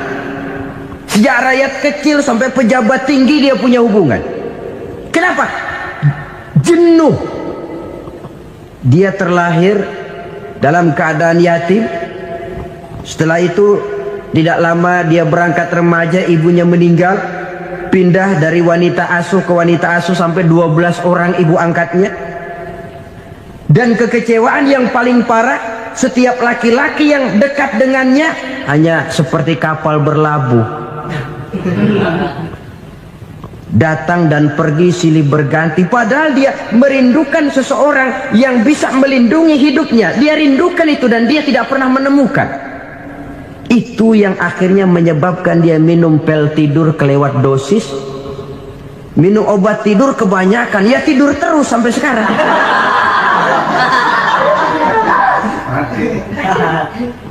Dia mengakui,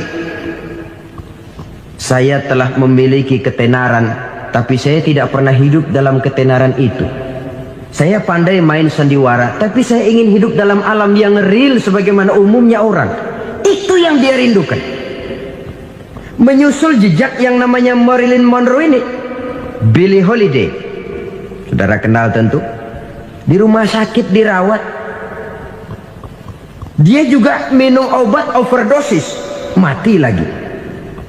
Jimi Hendrix minum obat tidur overdosis kelewat batas, mati lagi. Lalu yang menghanyutkan diri di danau, Janis Joplin dan Brian Jones. Ini orang-orang populer, orang-orang terkemuka yang mengakhiri hidup secara tragis, bukan karena tidak terkenal, mungkin karena sudah saking terkenalnya. Contoh paling belakangan, Bruce Lee. Wah, ini tukang-tukang keprok tentu kenal siapa dia.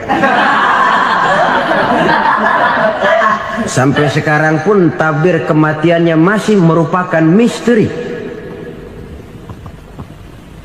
Dan yang masih hidup juga menunjukkan gejala yang aneh. Michael Jackson, rumahnya di Beverly Hills itu dijaga sedemikian rupa, dan dia selalu curiga kepada setiap makanan harus steril, bersih dari segala macam kimia. Kemana dia pergi, itu tukang-tukang keprok sudah selalu menjaga dan mengawal, dan dia seakan takut menunjukkan mukanya yang asli. Hingga kalau tampil ke tengah di luar show, dia kadang memakai pakaian yang tidak menunjukkan dia yang sebenarnya, takut dikenali orang. Ternyata popularitas sering jadi momok yang meracuni kehidupan manusia. Oleh karena itu, benarlah junjungan kita pada saat beliau mengajarkan orang akan bahagia kalau dia mempunyai hati yang lapang. Nah, sekarang masalahnya untuk mendapatkan hati yang lapang, caranya bagaimana? Kita kembali kepada konsep Quran. Allah mengajarkan, ala inna bidzikrillahi tatmainnul qulub. Ketahuilah bahwa dengan banyak mengingat Allah, hati akan tenang, jiwa akan lapang. Dengan kata lain, dekat dengan agama, merasakan kehadiran Allah dekat dalam hidup, itu muara pertama untuk mencapai hati yang lapang. Ala inna bizikrillahi tatmainnul qulub. Jangan macam orang sekarang ingin mendapatkan ketenangan lalu tapak di puncak gunung, di gua-gua, di tempat sepi. Iyalah kalau nggak ada ular. Kalau tergigit ular berbisa, ketenangan belum, mati jelas itu. Islam positif untuk mendapatkan ketenangan. Ala inna bizikrillahi tatmainnul qulubi.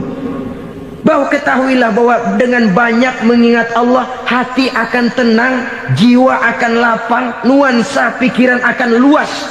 Karena yang namanya bahagia ada dimanapun manusia berada. Di kampung ada bahagia, di kota ada bahagia, di ngarai, di lembah, di gunung, di hutan, di lautan, di angkasa luar, dimanapun bahagia itu ada kalau kita bermodalkan hati yang lapang ini. Dan hati akan lapang kalau kita dekat dengan agama. Dekat dengan harta buat sementara hati mungkin tenang, tapi ketenangan yang relatif dan temporer. Apalagi orang tiap kali tambah harta, tiap kali tambah rencana. Itu wajar. Mungkin sebelumnya saudara berpikir, kalau punya duit 5.000 enak nih. Begitu punya duit 5.000, aduh sayang kalau 10.000 aja. Tiap kali tambah harta, tiap kali lain rencana. Makin banyak rencana, makin menjauhkan kita dari yang namanya ketenangan. Padahal ketenangan merupakan unsur utama untuk mencapai bahagia. Dan ketenangan itu bermuara dalam hati manusia. Tengoklah kehidupan ini. Orang yang banyak harta dengan orang miskin, berbedakah rasa sakit yang mereka tanggungkan? Rasanya tidak. Walaupun si kaya tidur di kasur empuk berselimutkan sutra mahal, sementara si miskin meringkuk di balai bambu yang keras dan kasar. Apabila maut datang, dia juga tidak pernah pilih bulu. Maut datang menjemput si kaya di singgasana keemasannya, dikelilingi oleh para pengasuh, dayang dan inang serta para pengawal. Dan maut pun datang menjemput si miskin papa, sehingga ia tergelepar di tepian jalan. Kedua-duanya bernama mati. Kalau nyata bahwa sakit yang ditanggung si kaya tidak beda dengan sakit yang ditanggung si miskin, bukan harta semata yang membuat orang bahagia. Hati yang tenang, jiwa yang lapang penuh kedamaian karena banyak berzikir dan mengingat Allah, itu merupakan modal utama untuk mencapai sesuatu yang bernama bahagia.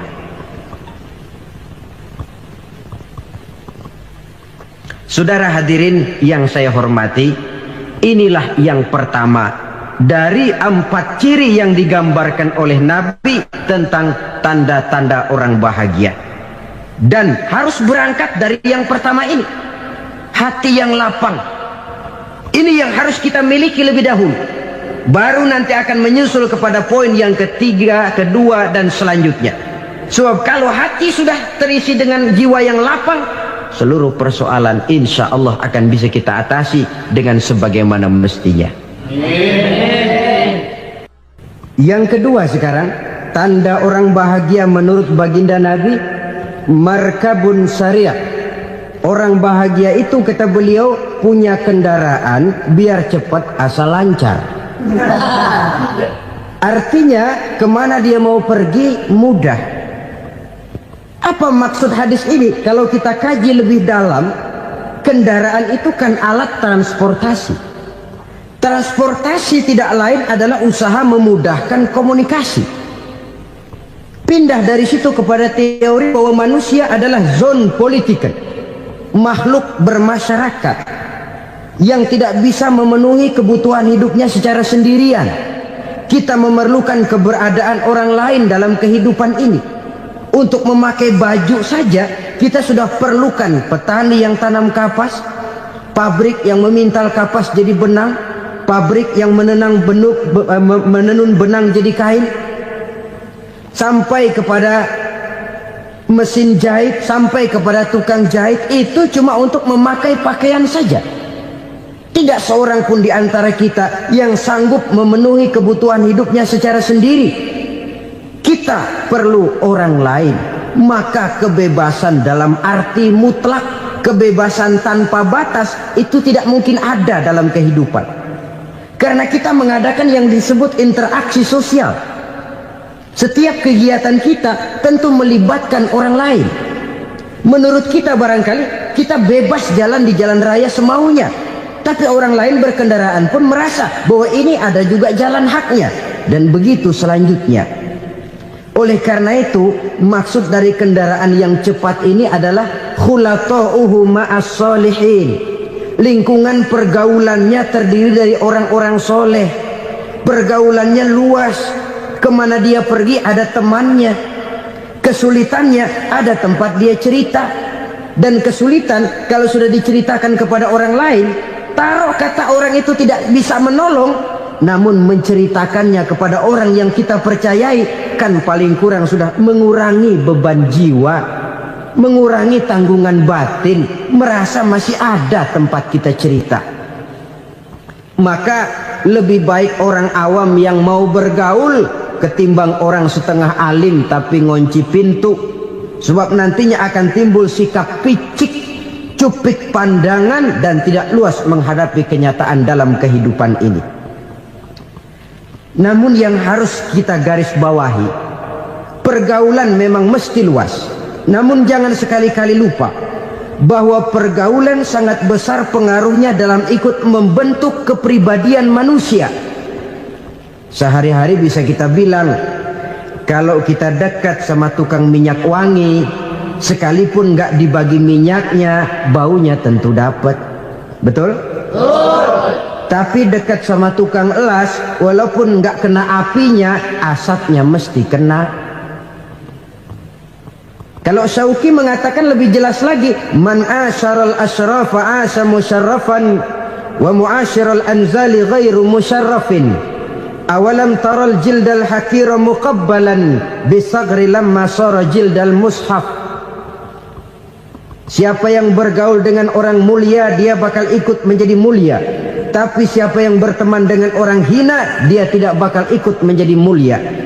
Tidakkah kau lihat, kata Syauqi, kulit kambing yang hina pun dicium orang ketika menjadi kantong Quran. Kulit kambing hina, kalau dia sendirian gak ada yang mau cium. Tapi begitu dia bergaul dengan Quran, menjadi kantong Quran, dipakein minyak wangi, ditaruh di tempat yang tinggi, mau diambil dicium dulu, dibawa dengan penuh hormat dan hati-hati. Kulit kambing yang hina lantaran berteman dengan Quran, numpang mujur. Tapi coba lihat kalau kulit kambing berteman dengan kayu, jadi beduk, habis. Zohor dikemplang, asar dipukul. Itu pun sedikit saja, cuma salah milih teman. Yang temannya Quran dihormati orang, yang temannya kayu lantaran jadi beduk, gelap-gelap subuh orang udah kemplangnya.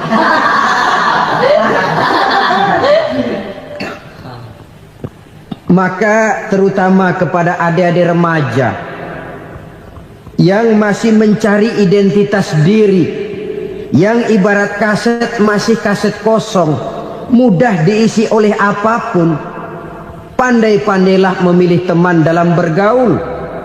Karena banyak orang yang tadinya baik-baik, ketika terseret dalam pergaulan dengan orang yang tidak baik, kebaikannya menjadi lentur dan luntur.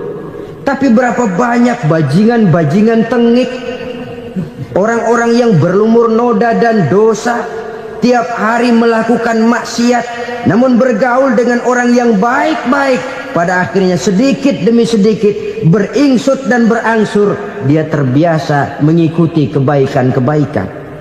Saya tekankan ini kepada remaja karena mereka masih mencari identitas diri. Apa yang mereka lihat mereka mau, apa yang mereka dengar mereka ingin tahu. Coba lihat kehidupan remaja. Pulang nonton film Rambo, pengen jadi Rambo, gagah, maunya belekai melulu. Pulang nonton film Superman, pengen bisa terbang. Pulang nonton India, nyanyi melulu. Wajar, mereka masih mencari identitas diri. Saya ini sebenarnya siapa? Lingkungan, pergaulan akan membentuk itu. Karena itu pandai-pandailah bergaul, karena ia sangat besar pengaruhnya dalam ikut membentuk kepribadian manusia. Apalagi sifat yang jelek lebih cepat menularnya ketimbang sifat yang baik. Sifat yang baik, watak yang soleh itu lambat sekali untuk menular. Tapi yang tidak baik, kan prosesnya mah kalau remaja biasanya mula-mula dengar. Karena dengar lalu pengen tahu. Karena pengen tahu lalu ngeliatin. Begitu ngeliatin kan pengen nyobain. Setelah nyobain ketagihan. Nah ini prosesnya. Yang namanya ganja, morfin, narkotik, awalnya kan begitu. Mula-mula denger, katanya kalau sudah fly to the sky, sudah melayang ke langit, katanya disitulah puncak kebahagiaan. Mulanya cuma denger. Karena denger pengen tahu. Karena pengen tahu lalu ngeliat, kumpul sama orang yang suka ngeganja. Setelah ngeliat, nah pengen ngerasain. Begitu ngerasain enak juga, ketagihan. Kalau sudah ketagihan jadi penyakit kronis, bisa merembet kepada yang lain. Iya kalau orang tuanya mampu untuk beli morfin, beli ganja. Kalau tidak kan pikirannya ngayap, jemuran siapa ya gue sabet. Timbullah perbuatan-perbuatan negatif yang bermula dari salah pergaulan. Apalagi buat adik-adik remaja yang tinggal di kota-kota besar, yang pengaruh budaya, pengaruh kesenian, pengaruh struktur kehidupan yang nampak makin individualistis, di mana persaingan tajam, tensi ekonomi tinggi, orang mudah mengalami stres. Pandai-pandailah dalam bergaul, sekali lagi karena ia sangat besar pengaruhnya dalam ikut membentuk kepribadian manusia. Orang bahagia punya kendaraan yang cepat, artinya punya pergaulan yang luas, dan lingkungan pergaulannya terdiri dari orang-orang yang soleh. Kemana dia pergi ada teman, kesulitannya ada tempat dia cerita. Tapi kalau sudah menyendiri, hidup sendiri, kesulitan dipikiri sendiri, bisa mati belum waktunya. Tidak ada tempat berbagi rasa. Tidak ada tempat bercerita, tidak ada tempat mengurangi beban dalam kehidupan. Pantas betul kalau Islam sangat menggalakkan dan menganjurkan orang kalau sudah sampai waktunya itu untuk melangsungkan nikah. Kata Nabi, ya ma'syaras syabab man istata'a minkumul ba'at falyatazawwaj. Hai para pemuda, kalau sudah mampu memberi nafkah, kawinlah, nikahlah kamu. Kenapa? Sudah ada teman hidup, tempat berbagi rasa. Kesulitan kalau ada tempat cerita akan lebih ringan ketimbang kita telan sendiri, walaupun bobot kesulitannya sama beratnya. Saudara-saudara kaum muslimin rahimakumullah, inilah ciri yang kedua, punya kendaraan biar cepat asal lancar. Kemana kita mau pergi gampang. Dengan kata lain, setelah hati yang luas, pergaulan yang luas. Dua. Yang ketiga sekarang, tanda orang bahagia itu menurut Nabi, misbahun mudhi'un, punya lampu yang terang. Oh, itu enggak problem. Sekarang sudah zamannya listrik masuk desa, Pak. Lampu sudah terang semua. Betul, kalau itu yang dimaksud. Tapi tidak cuma itu. Karena lampu yang dimaksud di sini, lampu yang akan menerangi seluruh perjalanan hidup. Dan perjalanan hidup itu sudah dimulai sejak kita terlahir ke alam ini sampai masuk ke alam barzah, kumpul di padang mahsyar sampai ke akhirat. Lampu yang menerangi itu yang diperlukan. Kalau lampu, katakanlah yang paling top sekarang kan lampu jenis Mercury. Taruhlah itu di rumah kita, dia cuma menerangi rumah kita, menerangi hati pun tidak sanggup. Bila kita masuk ke alam barzah, alam kubur, sanggupkah si Mercury yang begitu terang menerangi alam barzah kita? Tidak sanggup lagi. Sanggupkah lampu yang ratusan watt, bahkan puluhan ribu watt menerangi kehidupan di padang mahsyar? Tidak akan sanggup lagi. Kalau demikian, yang dimaksud lampu yang terang di sini apa? Tidak lain amal soleh, kebajikan yang kita lakukan dalam hidup. Itu yang akan jadi lampu penerang. Di dunia nama kita akan terang. Jasad kita boleh hancur terkubur tanah, tapi nama kita akan dikenang orang. Begitulah kalau orang meninggalkan kebajikan dalam hidup seperti sekarang. Ribuan orang tiap saat berziarah ke kubur Imam Syafi'i, ke kubur Imam Malik, ke kubur Imam Ghazali, ke kubur orang yang baik-baik, orang yang soleh-soleh. Kebajikannya yang ditinggalkan, yang mengukir namanya dengan tinta emas. Sehingga saudara sudah terbaring di alam kubur, orang lewat, Allah, ini kuburannya Fulan bin Fulan, dulu ini kebaikannya Masya Allah, saya ikut merasakan. Mari kita mampir sebentar, kita Fatihah. Mohon disampaikan Allah pahalanya kepada almarhum. Al-Fatihah. Itu kalau orang baik-baik. Lalu saudara tanya, Pak, orang mati dikirimin Fatihah apa nyampe pahalanya? Saya jawab, kalau saudara nggak percaya, mati dulu dah. Nanti saya Fatihain, tungguin di sana. Umpama nggak sampai, balik lagi kemari. Sekarang ini kan maunya otak-otakan saja. Kalau nggak masuk otak, nggak percaya. Padahal alam gaib itu nggak bisa diotak-otakin. Sama saja dengan saudara pernah dengar cerita kapal tanpa emas tenggelam kan? Pernah nggak? Di mana? Di laut Masalembo. Begitu ke tanpa emas tenggelam, ratusan penumpang itu terjun ke laut, dipermainkan gelombang, berjuang menghadapi maut itu. Orang lagi timbul tenggelam di lautan, dihantam ombak, kita tengokin pakai helikopter. Pak, lagi timbul tenggelam ya? Iya, tolongin. Jangan khawatir Pak, nih saya kirim intan Pak, harganya 10 juta. Kira-kira orang yang timbul tenggelam di laut seneng nggak? Ya. Kan mahal toh intan 10 juta. Kenapa dia nggak senang? Karena intan 10 juta dalam kondisi seperti itu tidak sanggup menyelamatkan dia. Dia akan girang kalau dikirimin ban mobil bekas, dikirimin papan terentang atau bambu. Intan yang 10 juta dia nggak girang. Ban mobil bekas yang 1000 perak, tuh pegang, itu yang dia girang betul. Inilah sebabnya Nabi berkata, mal mayyitu fi qabrihi illa kal ghariqil mutaghawwis. Orang yang meninggal di alam kuburnya seperti orang timbul tenggelam di lautan. Yantaziru da'watan min ahli, menunggu doa dari keluarganya yang masih hidup. Duh, bapak saya sudah meninggal, saya sayang benar sama dia. Kirimin kulkas ke kuburannya Itu sama saja dengan tadi orang tenggelam di lautan dikirimi intan yang harganya 10 juta, tidak sampai. Begitulah kalau kebajikan yang kita tinggalkan dalam hidup, sudah mati pun kubur kita masih diziarahi orang. Tapi kalau jahat yang kita tinggalkan, boro-boro lah orang mau doa lewat dekat kuburan kita juga serem. Tuh bajingan dulu mati dipendem di situ tuh. Jangan lewat situ, ntar kesurupan, jangan. Lewat saja orang ngeri.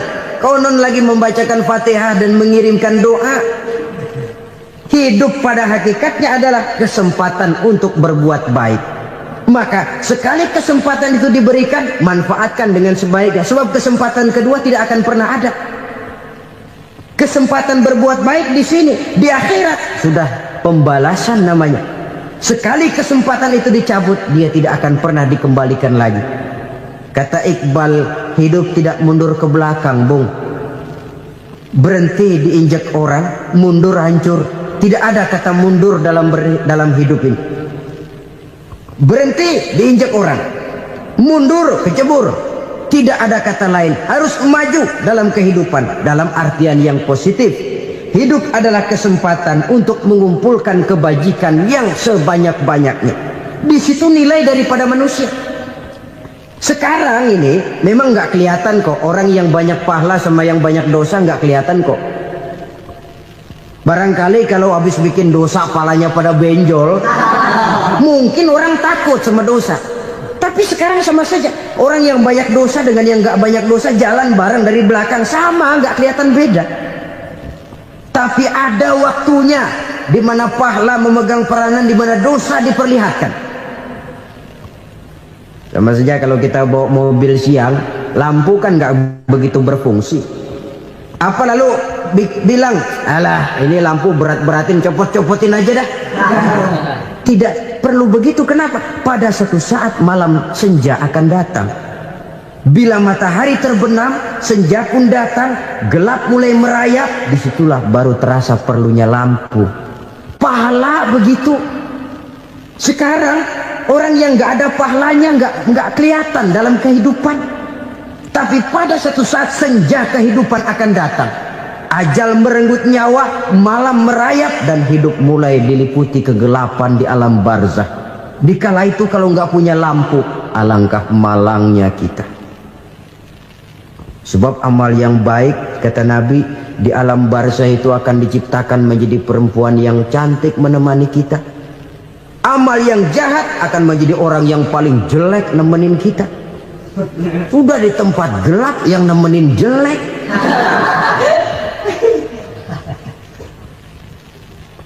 Kaum muslimin rahimakumullah. Kalau demikian masalahnya, tergantunglah kita pandai memanfaatkan waktu. Al-waktu kasayf. Waktu itu cepat sekali. Yang namanya waktu itu tahu-tahu. Tahu-tahu. Udah tahun 87. Tahu-tahu. Udah begitu. Tahu-tahu. Yang kemarin anak-anak, sekarang udah pada punya anak. Tahu-tahu saja itu. Begitu cepat waktu berlalu. Kalau tidaklah pandai kita memanfaatkannya, akan rugi kita. Nabi bersabda, man kana yaumuhu khairun min amsihi fahuwa rabih. Barang siapa yang hari ini lebih baik daripada hari kemarin, itu orang untung. Hari ini lebih baik daripada kemarin.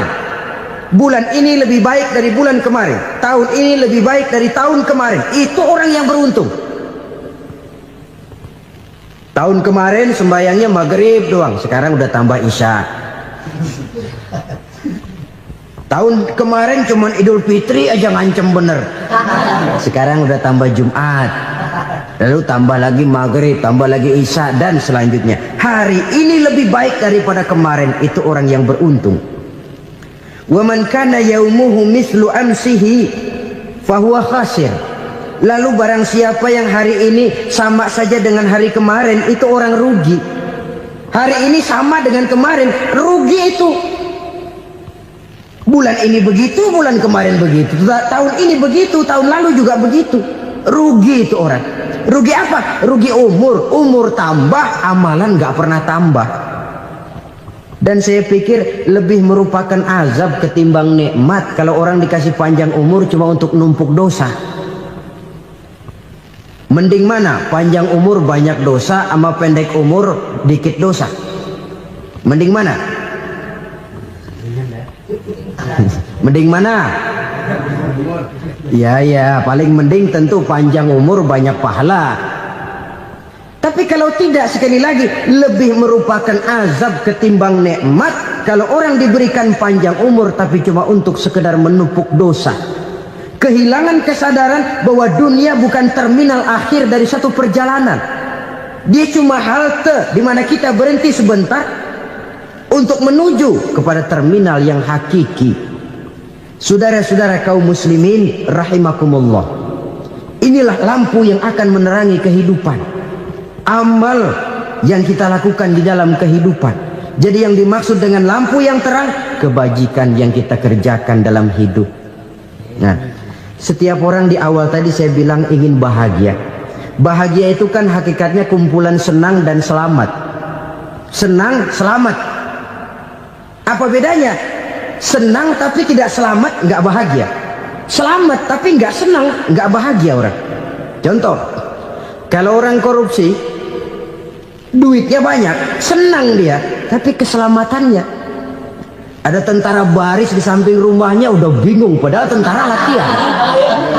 Tentara cuma latihan, dia bingung. Senang, tapi karena keselamatannya tidak terjamin, dia tidak bahagia. Sebaliknya pegawai negeri jujur benar cuma segaji-gajinya, selamat nggak korupsi tapi melarat, ya nggak bahagia juga, kurang senang. Kesenangan dan keselamatan untuk dunia saja, ya sekali lagi, kalau cuma sekedar untuk dunia saja bisa dibeli pakai uang, bisa dibeli pakai uang. Saudara ingin selamat bisa dibeli pakai uang, saudara ingin senang bisa dibeli dengan uang. Tapi setelah mati masuk ke alam barzah, habis kekuasaan uang. Nggak bisa lagi beli keselamatan pakai uang, tidak mungkin lagi membeli kesenangan dengan uang. Di situ pahala yang megang peranan. Makin banyak pahala, makin banyak saham untuk membeli kesenangan dan keselamatan, untuk memperoleh yang namanya bahagia. Dan jangan lupa loh, di alam barzah kita nggak sebentar, menunggu datangnya kiamat. Loh iya, kalau kita begitu dikuburin terus kiamat datang, untung. Tapi kalau masih harus 1000, 2000, puluhan ribu tahun yang akan datang, dalam satu penantian yang begitu lama, tanpa saham untuk memperoleh kebahagiaan, satu kemalangan yang tidak ada pernah putus-putusnya. Janganlah tergelincir oleh kebahagiaan sebentar yang menipu dengan mengorbankan kebahagiaan hakiki yang berjangka panjang. Apa artinya senyum sejenak kalau harus ditebus dengan tangis seumur hidup? Biarlah kita minum jamu, pahit memang, getir memang, tapi kan besok badan sehat. Daripada sekarang minum sirup, manis memang, enak memang, tapi bibir pada jontor besok. Sirawan, batuk, nggak karu-karuan. Banyak orang tertipu oleh kesenangan yang sebentar. Padahal laisa kullu ma yalma'u zahaban. Belum tentu semua yang berkilat itu emas. Belum tentu semua yang gemerlap itu intan. Karena itu, marilah manfaatkan kesempatan yang diberikan Allah ini untuk mengumpulkan kebajikan yang sebanyak-banyaknya. Yang terakhir sekarang, yang keempat, tanda orang bahagia kata Nabi. Zaujatun salihah. Orang bahagia itu tanda yang keempat kata Nabi, punya istri biar cakep asal taat. Sudah surga itu kita. Cakep taat. Istri kayak gitu, kalau belum mati jangan dikuburin dulu. sudah cakep, taat lagi. Tapi kadang-kadang enggak, udah jelek ngadat melulu. Apa yang mau dipilih? Sebab itu Quran mengatakan istri pakaian untuk suami, suami pakaian untuk istri. Kenapa suami istri diibaratkan pakaian? Alangkah tingginya gaya bahasa Quran ini. Suami istri teman hidup, hidup perjalanan panjang. Sejak kita dalam rahim sudah ada hidup kan di sini. Sampai ke alam dunia, masuk ke alam barzah, kumpul di padang mahsyar, sampai menuju akhirat, itu perjalanan hidup. Carilah istri atau suami teman hidup yang membawa manfaat tidak hanya kehidupan di dunia ini, sampai di alam barzah, sampai di padang mahsyar. Suaminya mungkin meninggal lebih dulu atau istrinya mungkin meninggal lebih dulu. Tapi suami atau istri yang masih hidup berbuat kebajikan. Suami saya meninggal, ada hartanya, saya sedekahkan, niat pahala untuk almarhum suami saya. Ini teman hidup. Tidak dibatasi dan tidak bisa dipisahkan oleh maut sekalipun. Zohirnya mungkin pisah, badannya mungkin pisah, tapi hatinya, jiwanya, kebersamaannya dalam menghadapi kehidupan. Karena itu, saudara-saudara, bahasa Quran indah. Suami istri diibaratkan seperti pakaian. Apa fungsi pakaian? Pertama, pakaian jadi kebanggaan. Artinya suami harus menjadi kebanggaan istri, istri harus jadi kebanggaan suami. Yang kedua, pakaian itu kan fungsinya menutup aurat. Artinya sesama suami istri harus saling menjaga kekurangan masing-masing. Jangan malah sesama suami istri saling membongkar rahasia dan aibnya sendiri-sendiri.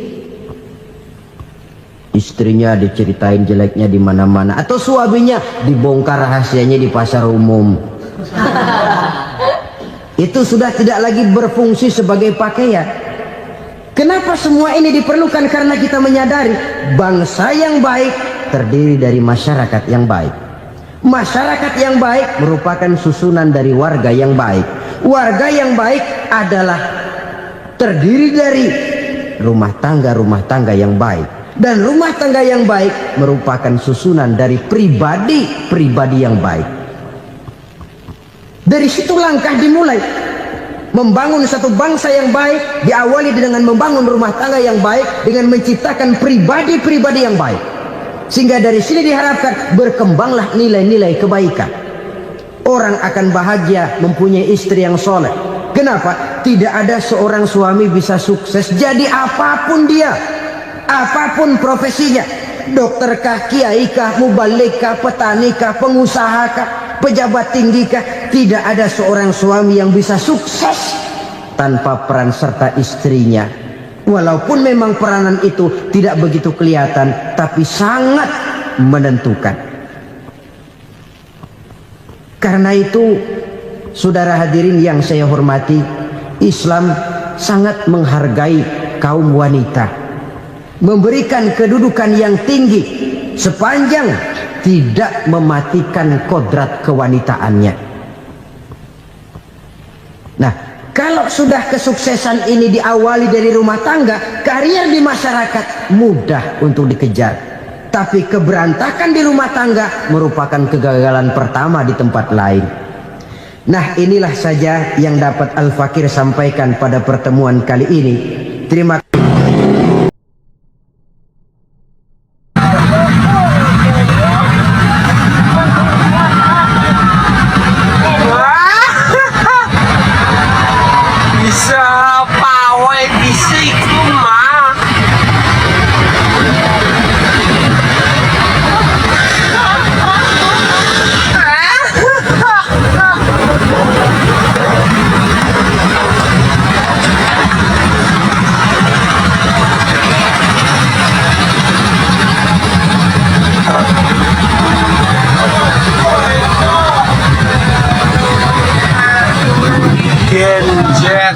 Genjet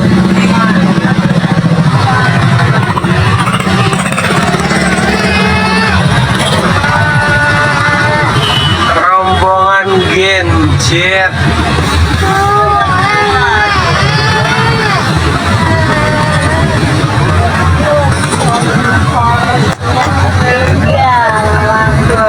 korek mengkuk naning protes bewis lewat tempalas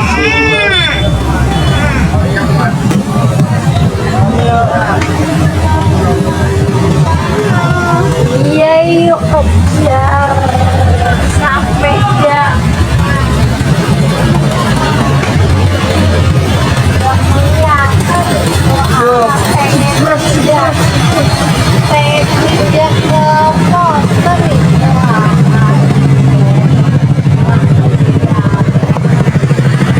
orang memakai korek oh